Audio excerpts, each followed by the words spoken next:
So I'm going to share with you guys my entrepreneur journey, okay? Because it's not a journey where it's like not the smartest guy in the room, okay? I have a lot of hustle and a lot of determination, okay? What I'm currently working on, obviously co-founder of Paybotics. We have over 2,000 sales partners nationwide. I have a couple Airbnbs in Studio City. And I just started my sales mastery program. Learn the sales skills and never sell again. Okay? I don't sell. And I'm going to go over the techniques that I've learned over the years to never sell. And you're going to see a difference between somebody starting off and going in and saying, hi, my name is John. I do merchant services. Bam!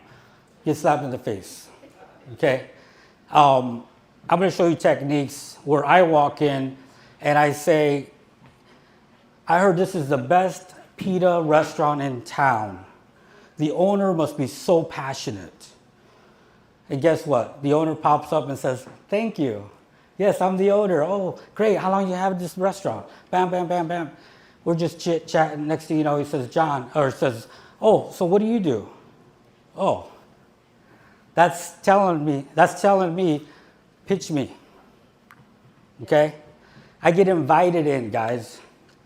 I get taken to dinner after they sign the deal. Okay? So there's a difference. Also, I'm an author, wrote my book last year, and I wrote it in 30 days, self-published it, okay?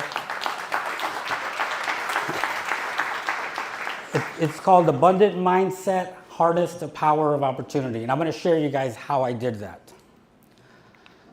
But first, the making of an entrepreneur.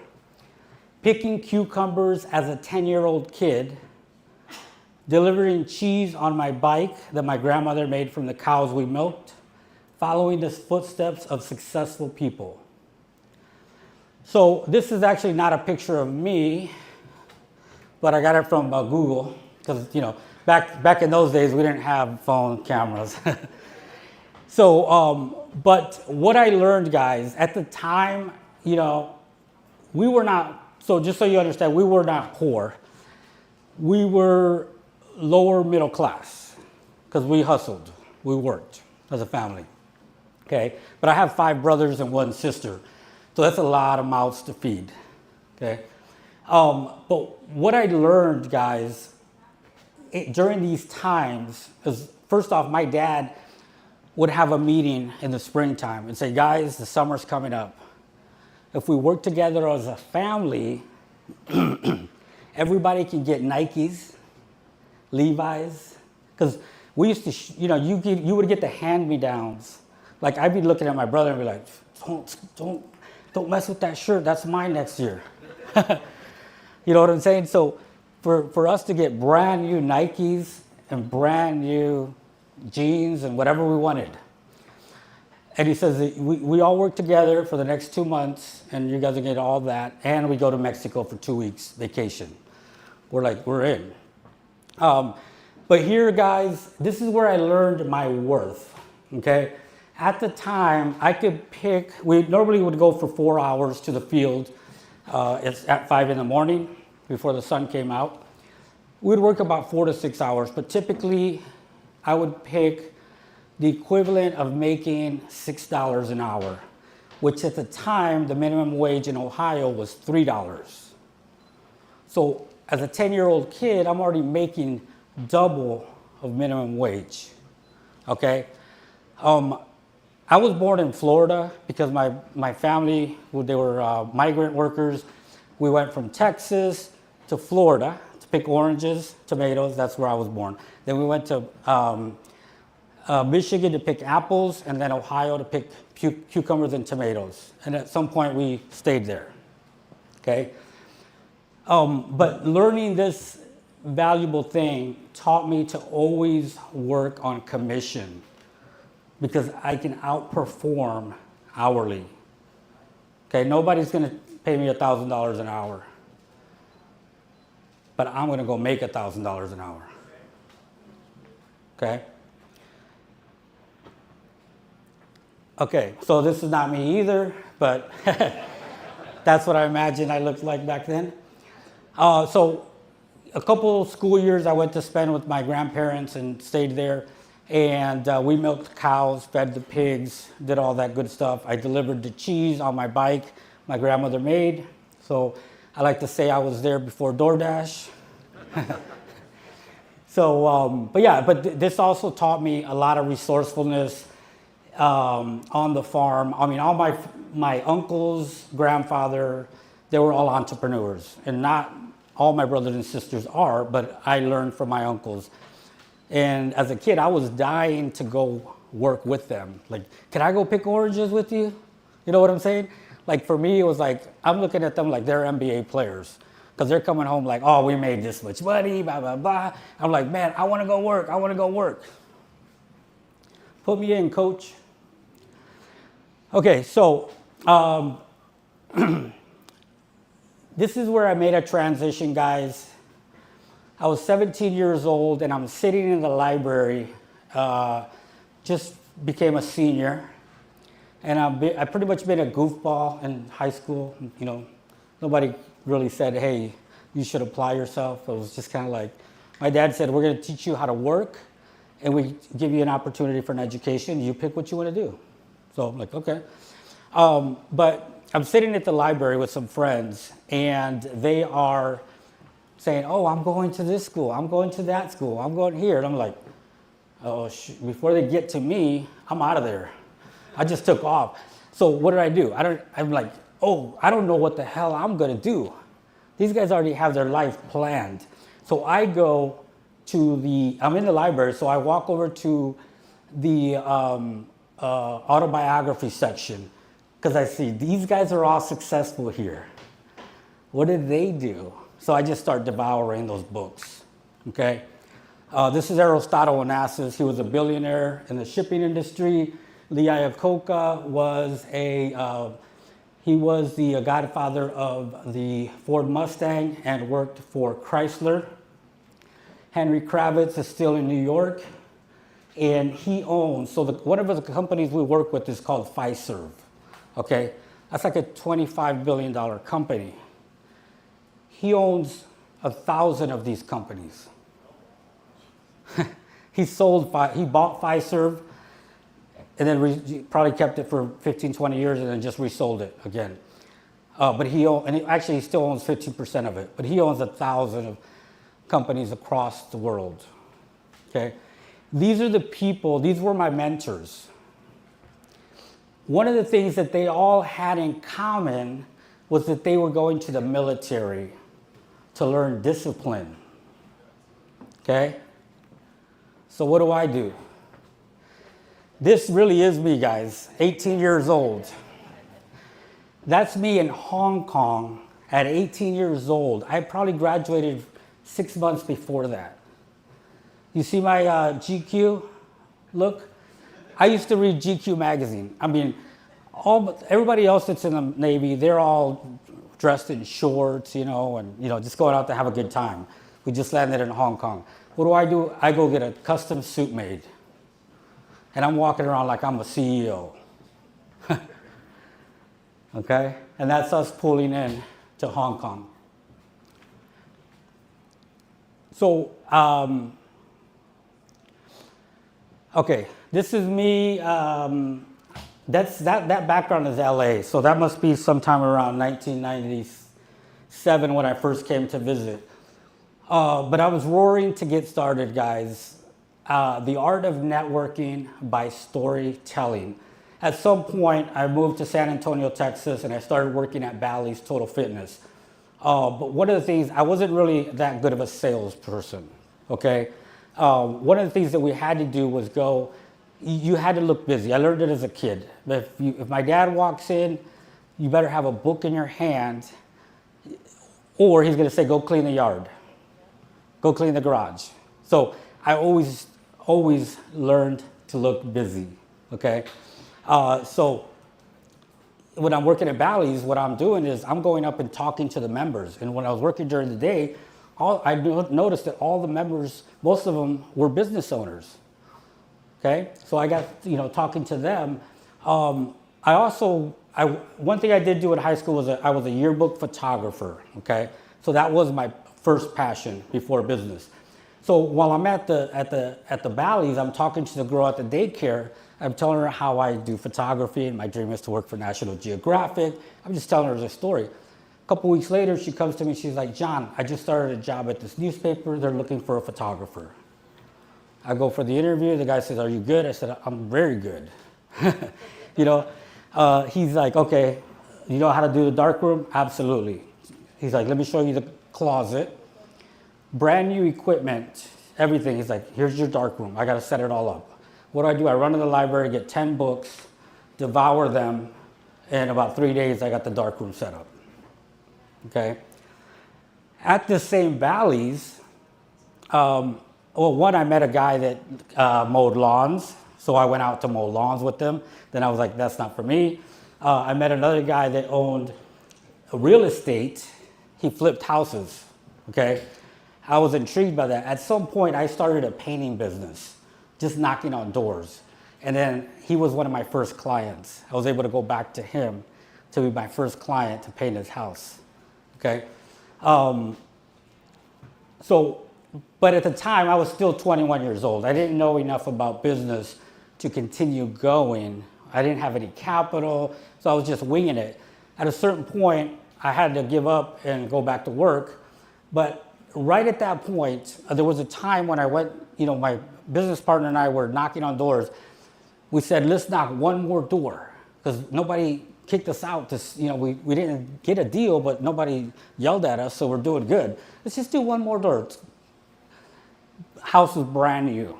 We go up, hey, yeah, we're just wondering if you were thinking about painting the color of your house.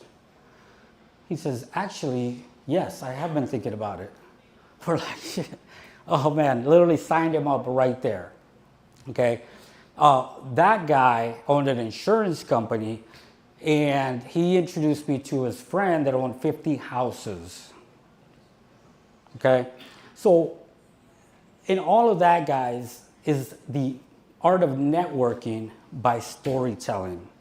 You have to learn to tell your story daily. I tell my story every person that I run into. I freak myself out sometimes. I went to the Starbucks the other day, and the girl's like, hey, she's like, oh, are you going out to your ranch today? I'm like, do I know her? And then I'm like, kind of give her a puzzled look, right? She's like, yeah, you come with your dogs, you own the 30 acres in Temecula, you're building a glamping site, boom, boom, boom, boom. I'm like, oh shit, okay. I like that, I forgot I told you the story. But see, I did it so fast, I call it my elevator pitch, okay? And guys, there's such an opportunity. Any restaurant you go to, people ask you, how's your day going? You say, yeah, cool, busy, whatever, right?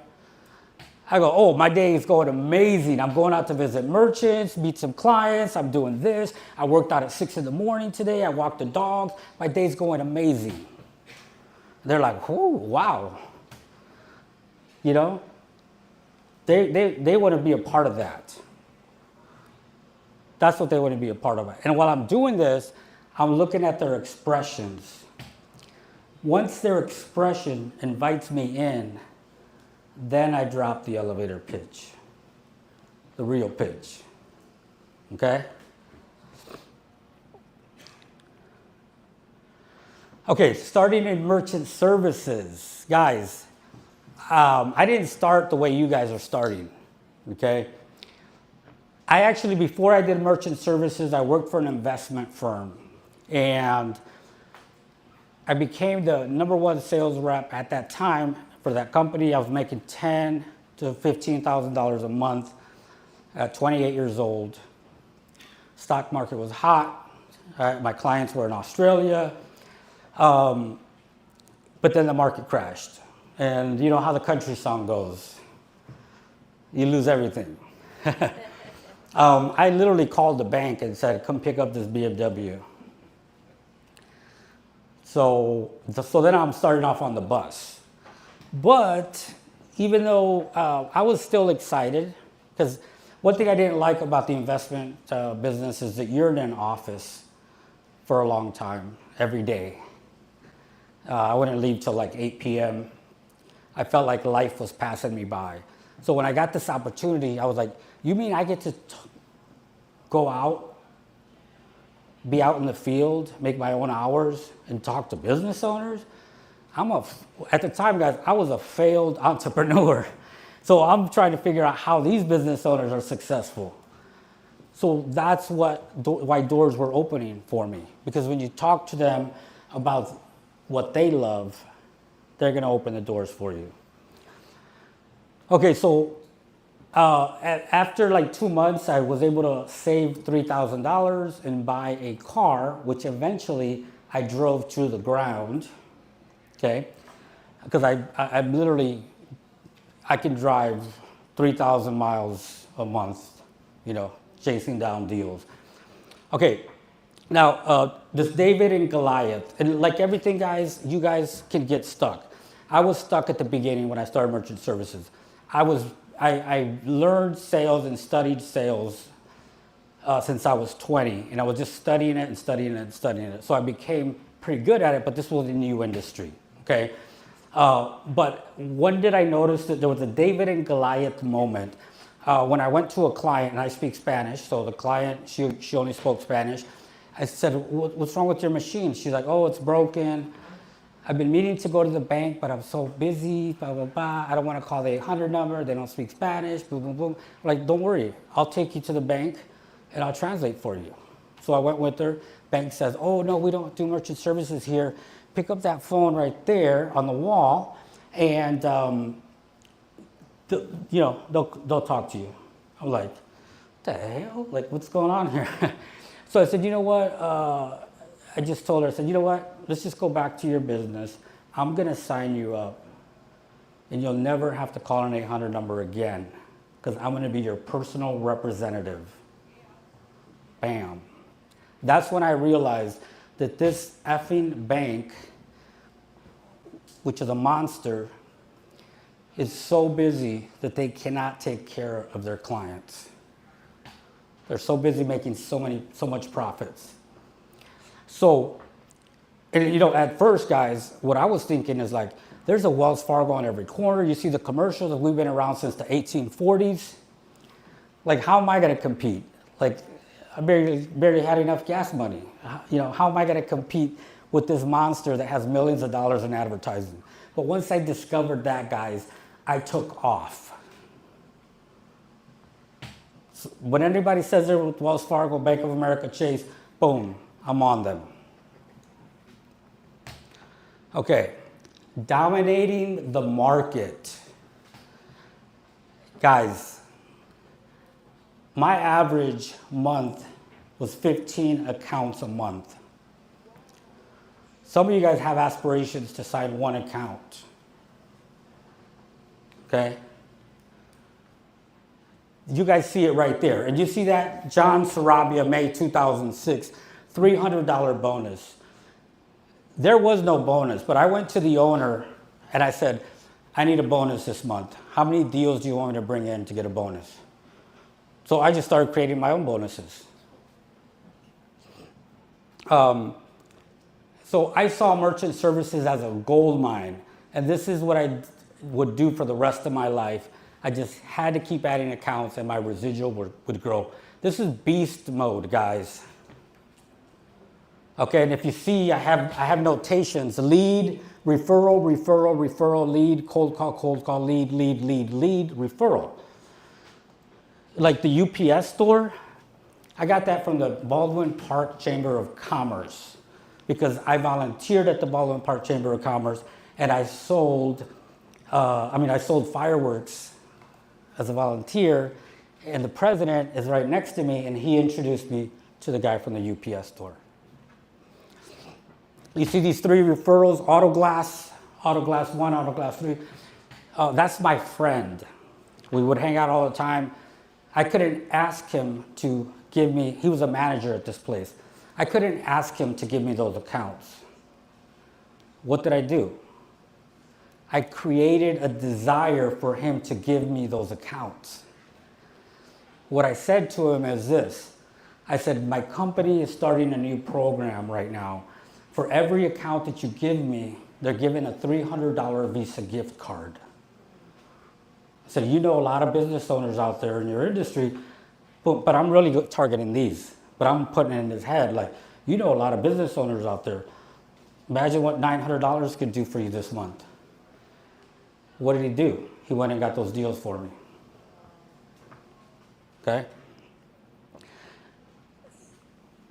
Okay, so this is building a lead network. Guys, I did hustle. I've gone through 3 cars that I've either crashed or gave up on me while I was signing all these deals. Okay?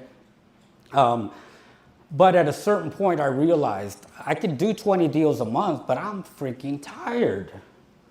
You know what I'm saying? I can outwork you guys, anybody. But at the end of the day, I need to sleep too, right? So, I mean, I needed to do more. So what did I do? I built this lead network, guys. 3 banks, Pro-America Bank, WAMU, which is now Chase, Community Bank. I had a Wells Fargo representative. I had a Bank of America representative. I had 3 chambers of commerce, Baldwin Park, East LA, and the Latino Business Association, and all of them got my machine. Okay?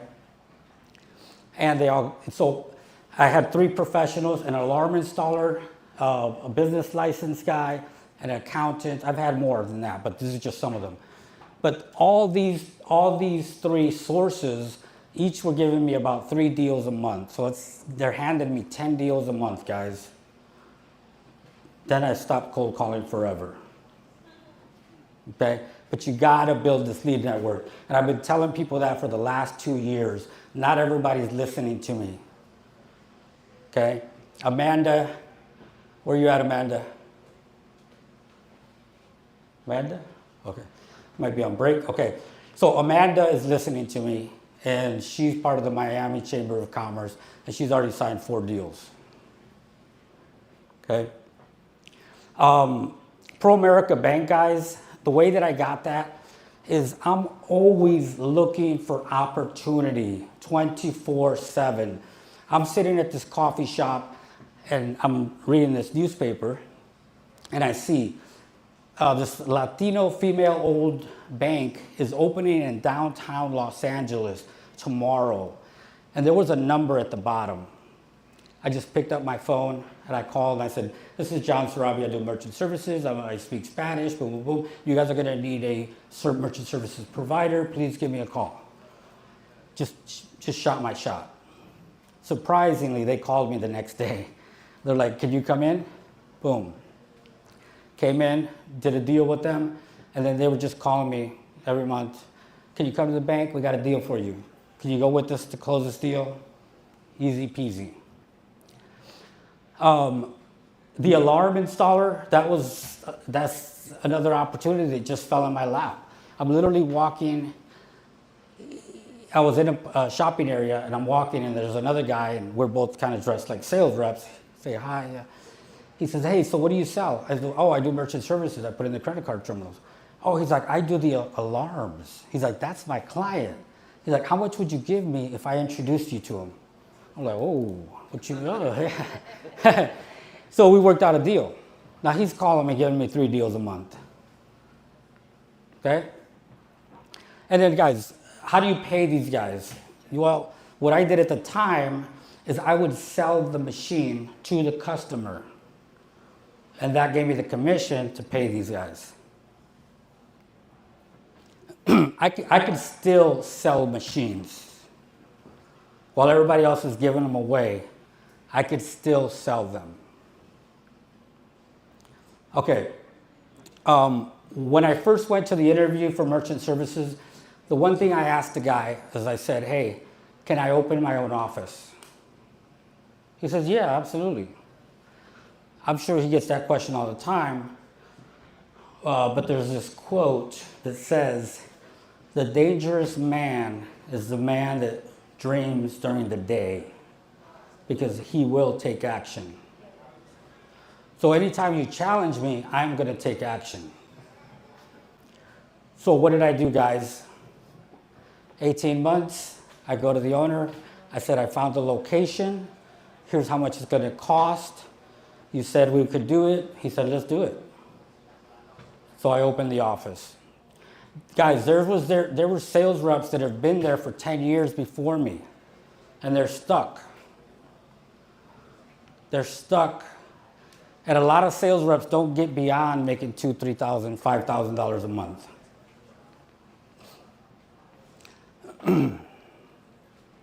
Okay.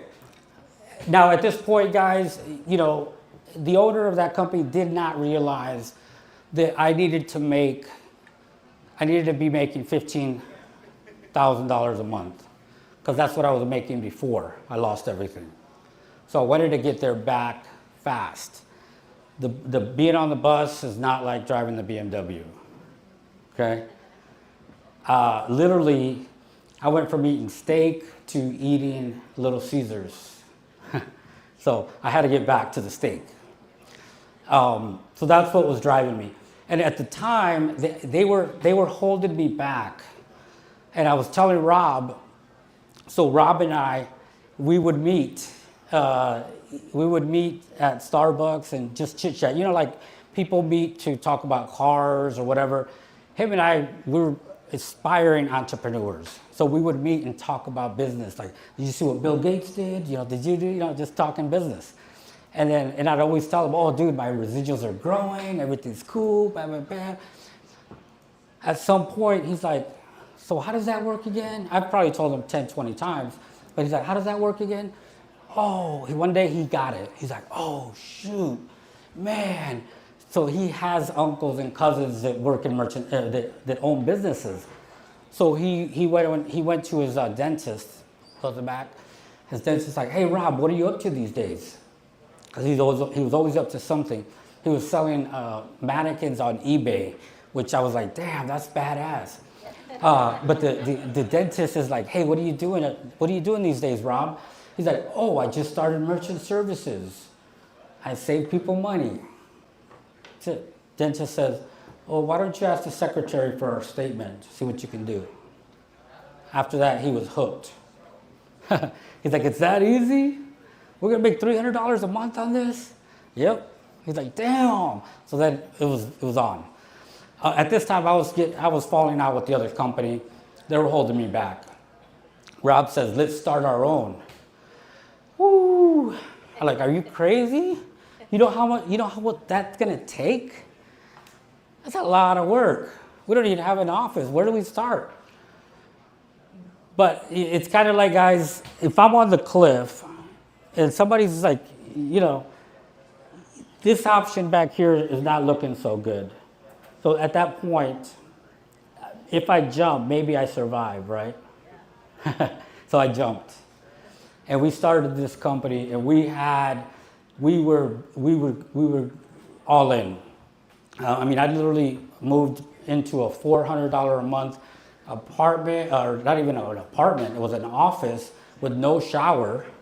And I got a tub at Home Depot, just poured water on my head. I did that probably for 4 years, building this business, okay? But everybody thought right away, like, you guys are millionaires. Like, you guys started your own company. Like, yeah, it's a lot of work. It's a lot of work.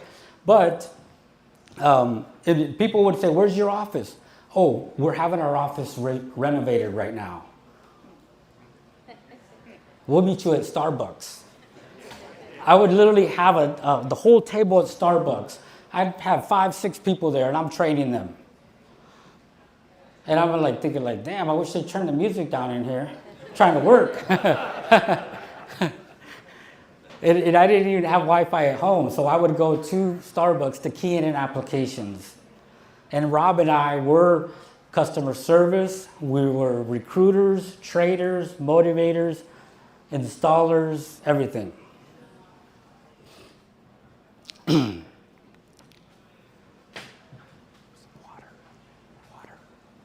Water. Okay.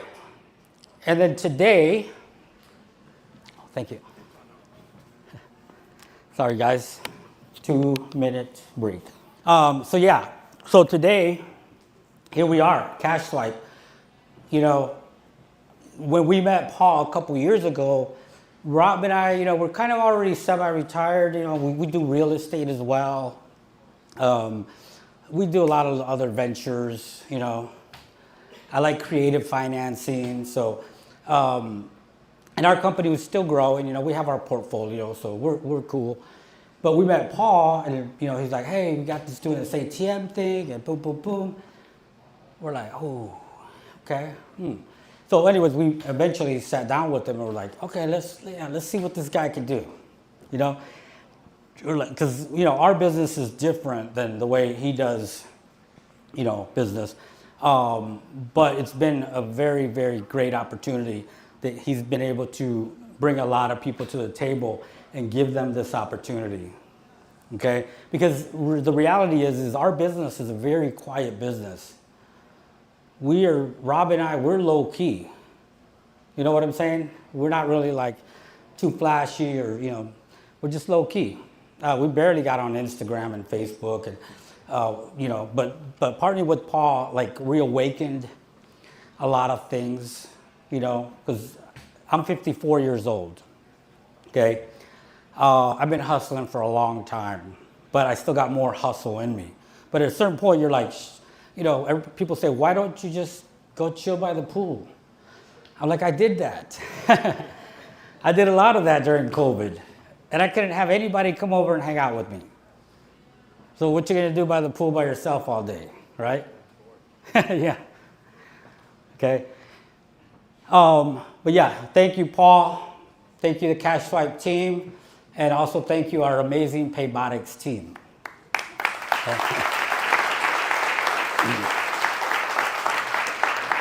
Okay, next, guys, Abundant Mindset.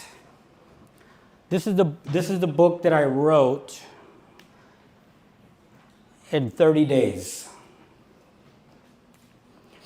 What does it mean? What is abundant mindset? Harness the power of opportunity. If you guys look around, I see it in abundance, don't you? There's a lot of money out there. There's a lot of money. One of the things, guys, that look, when I was working for the investment firm, I did have a scarcity mindset. I was 28, I'm like, how am I going to talk to these millionaires about investing their money? Okay? But something happened, guys, that was amazing. Some people call it the light bulb came on. Okay? I always talk about follow up, right? But there was this client, he was kind of a jerk, nice guy, but a jerk. It was just like, no, don't bullshit me, that kind of guy. So I was dreading calling him back. He said, call me back in January. But, I thought it was just somebody blowing me off. So I didn't call him back January. I waited till February. Then I was like, oh, okay, let me call this guy. Get it out of the way. He's like, wow, you're supposed to call me in January. And I'm like, oh, sorry, sir, blah, blah, blah. He's like, I have a problem. I'm like, whoa, what's the problem? He's like, I have a tax problem. I'm thinking, I'm not an accountant, but so what is your tax problem? He's like, I made too much money last year. I need to wire you money for that investment. I'm like, whoa, you mean there's people out there that have that problem? And I'm the solution? What did I do, guys? I hadn't closed a sale in 6 months. But when that happened, I became the number one. I couldn't wait to call everybody to solve their problem. And that's how I look at merchant services. Every business owner has a problem. They're leaking money. it's hard running a business. You're covering up this leak over here, and then another leak springs over here. So if I can help them, that's what I'm going to do. Okay? So we all have that scarcity mindset. Okay, but once you find that opportunity, once the light bulb comes on, guys, you have to go after it hard. I mean hard. Okay? Another thing I did last year, guys, in order to be able to come up here and talk to you guys, is I lost 30 pounds in 4 months. Wow. Thank you, thank you. Because, you know, after Paul reawakened me, I'm like, well, I always did want to be a motivational speaker. I thought I would do it later in life, but I guess it's time now, right? So I'm like, I guess I better get to it. So what do I got to do? I got to write a book. I got to lose weight. I got to get in shape. I got to learn how to speak in front of people. Okay? Now, guys, this is something that I do that if you learn how to do this, you can be a beast. Okay?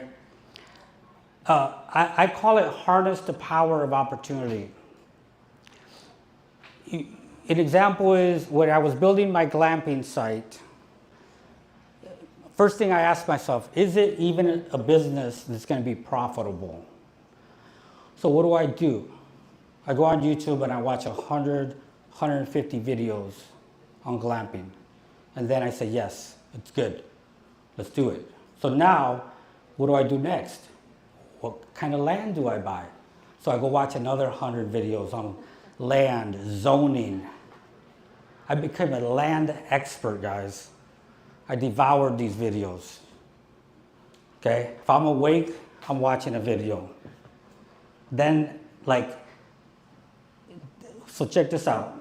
For 3 months, I drove to Temecula, which is 3 hours round trip from where I live, every weekend, and I looked at 10 to 15 properties on Saturday and 10 to 15 properties on Sunday. Just like a crack fiend. Okay, going out there every weekend, nonstop, until I find the perfect piece of land. And then one day, I pull in somewhere, because they don't have addresses. Land doesn't have addresses. They have a certain number. So I pull in somewhere to look at this paperwork I have, and then I look up, and there's a land for sale sign. I'm like, what? So I'm like, oh, cool. This is pretty cool. I just call up the number. She's at 30 acres, boom, boom, boom, here's the land. Can I check it out? Yes. She gave me the code, I drove on the land. I spent all day on that land, like it was mine. Just me and my dog. I almost even made a camping site there already, because it was already mine. Okay? So that's how I devour information, guys. Okay? When it came to writing this book, I'm like, where do I even start? You know how hard it is writing a book? So I just tell myself, just start. Just start writing it. And I even put it down for a week. Okay, get back to it. But then I said on this live, I said, hey, guys, I'm talking about taking massive action. Well, why don't I do this? Why don't I take some massive action? I'm going to wake up at 4 in the morning every day for the next 10 days, and I'm going to write 10 pages a day. And that's what I did. Okay?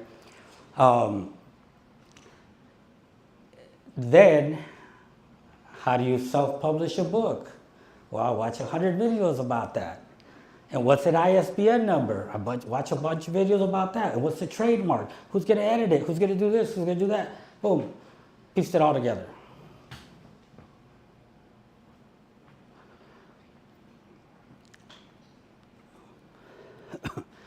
Okay, so now, this is the official launch of my Sales Mastery Mentorship Program. Learn the sales skills to never sell again. These are some of the things you'll learn, guys. Elevator pitch, art of storytelling, networking, creating warm and hot leads, reading the room, building up your arsenal, rebuttals, one-on-one mentorship, roadmap to achieving goals, weekly trainings, path of least resistance, attract rather than chase.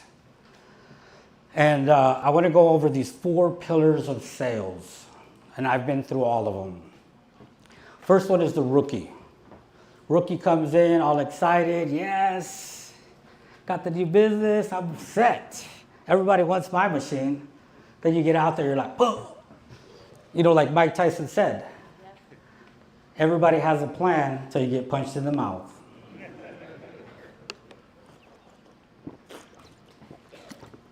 And next, you got the trooper. The trooper goes out and he's like, yeah, I can take the punches. Like Rocky Balboa said, it's not how hard you hit, but how many hits you can take and keep moving forward. Okay? So the trooper's going to take the hits and keep moving. Then you have the matrix. The matrix, that's a bad person.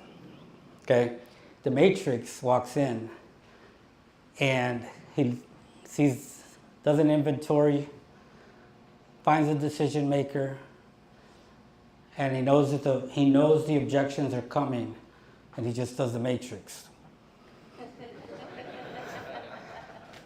He dodges them all, and he has all the objections. So he has all the rebuttals. He already knows what's coming. He knows how to handle them. He welcomes objections. He wants objections. Okay? Then you have the magician, and that's me. Okay? So what does the magician do?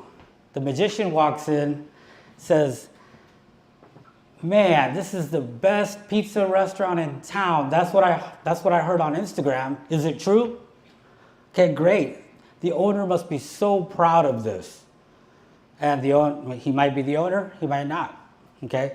But at a certain point, if he is the owner or she's the owner, say, oh yeah, thank you so much, I appreciate it, boom, boom, boom, boom. You know, now we're having a conversation. And I'm saying, hey, look, I really love helping out the community and seeing restaurants, small business owners like you thrive in our community, okay? At a certain point, they're either gonna ask me, oh, thank you so much, what do you do? That's the invitation, guys. And then I just say, then my elevator pitch comes in. You can get an invitation to give your presentation, guys, okay? You don't have to bang down the door. You get an invitation to do your presentation. And then that's when the elevator pitch comes in. And you need to practice your elevator pitch. You have to have it down. My name is John Sarabi. I do merchant services. I put credit card terminals in businesses, POS systems in restaurants. I got an amazing program called the Cash Discount Program. I help them eliminate all their fees. Isn't that amazing? Congratulations. Okay? Then I break it down. Your pizza place probably does about $50,000 a month. You're paying 3% in fees. That's $1,500 a month. That's $18,000 a year. That's $180,000 over the next 10 years that I'm going to save you. Imagine you can pay for your kids' college tuition. Oh, you don't have any kids? Well, imagine you buy your boat you've been wanting. Okay? Have you guys ever seen that commercial? Oh, well, here in California lottery. It says the guy's stuck in traffic and he's there and he sees a boat, somebody pulling a boat, and it says California lottery. Imagine if you could win, what would you do with that money? And everybody's like, shit, I'm buying a lottery ticket. Okay? That's all I do, guys. I get the owner to imagine what he's going to do with this money. And sometimes I don't even want to close them right there. Like, go home and talk to your wife about it. Wife, hey baby, yeah, guy wants to save me $180,000. Do it. He's gonna call me up on Monday. John, let's roll. Okay? So yeah, you guys wanna know how to become the magician let me know. Reach out to me. You guys got my Instagram, Facebook. One last thing. I'm also starting this abundantresiduals.ai. You know, guys, I'm on top of everything. You think AI is the future? AI is now. The faster you learn it, the faster you apply it, the better it's going to be for you. AI is just an extension of you. It's not this dumb robot. It's an extension of you. You start talking to your chat GPT, after a while it knows everything about you. Okay? There's certain things, there's certain tools that are going to be in this system. AI sales scripts, CRM, lead generation, text and email outreach, lead magnet builder, Ask John, weekly trainings as well. Now, this is a monthly subscription. You can swipe there, get the code. The first 20 people that sign up will get an autographed copy of my book. Okay? But yeah, so this is something, I don't know if you guys heard of Gary Vee, but him and a bunch of other people are already all over AI. Like, it has to be an extension of you. I actually have a sales rep, he's actually younger than me. He still doesn't text. He refuses to text. He's stuck in 1990. You know what I'm saying? And some of you guys may refuse to do AI, but you're going to be stuck. Okay? If you want to grow fast, guys, you got to learn how to duplicate yourself. And AI is there to help you duplicate you. Not replace you, but duplicate you.